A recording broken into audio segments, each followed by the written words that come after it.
Hi everyone, I'm back for vlog number 11. In this vlog, I'm going to be finishing up Close to the Knives, and then I will also be talking about David's artwork. So what I wanted to focus on mostly for the second part of Close to the Knives was the postscript. This starts on page 253. So it's basically him kind of flipping back from watching this bullfight that he attends, and different random parts of his life. He refers back to his childhood, things with his father, random hookups he has, and stuff like that. And I think he does this in a reflection of himself through the bull's life. The bull is fighting, but it's slowly dying, and he continues to fight for its life, even when it gets a broken leg and it's been stabbed in the back 20 different times. And I think David kind of sees that within himself. You know, he started off strong, but he's still fighting. He's hurting so bad, all these tragedies that he's endured in his life, but he's still fighting even with a broken leg and even with these 12 stabs in the back. He's still trying to survive. And I think David is trying to show that he is the bull in this situation, and he is enduring all these tragedies that are basically killing him. And so I think it was interesting how we kind of flipped back between the two, especially in a postscript. You don't see that too often, but it was definitely really interesting to see. Another thing that we see in the postscript is his use of repetition. Starting on page 269, he starts to say, quote, "Smell the flowers while you can." And he says this for the first time after a quote that is, quote, "Its own death is encircling its own pure desire for living." So I think that quote is basically saying the bull is killing itself as it's trying to live.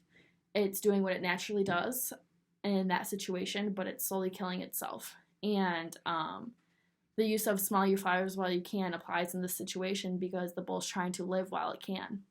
And as he uses this throughout the end of the book, it kind of is him saying that you're not going to live forever. And even though you endure all these tragedies within your life, you need to live while you can. And he references this many times as he's saying he doesn't want to die and he wants that desire to keep living. And so he kind of pounds that into the reader's brain while using repetition and saying "smell the flowers while you can." One other thing I noticed throughout the second half of the book, he starts to expose a lot of people in the political arena when it comes to the AIDS epidemic. On page 146 in particular, it's his first time kind of exposing someone in the second half of the book. It was a guy named Helms who helped pass legislation that cut the funding for AIDS.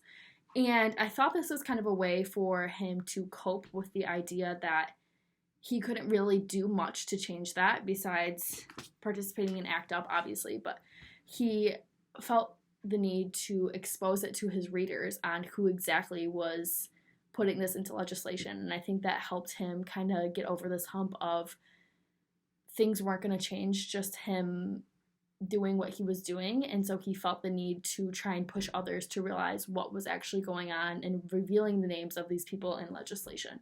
So I think the point of that was to help him cope with it and help him feel better about what was going on, just to make other people aware of the situation and who actually was doing these things. Now, switching gears, kind of getting into the artwork, I kind of noticed that all the pieces were a little different. You had to understand who he was as an author and as an activist, and kind of understand he was an odd dude, I would say. He definitely took art into a different perspective. And so one of the pieces of artwork that I really want to focus on that I found super interesting was called Jean Jeanette Masturbating in Medetary Prison in 1983.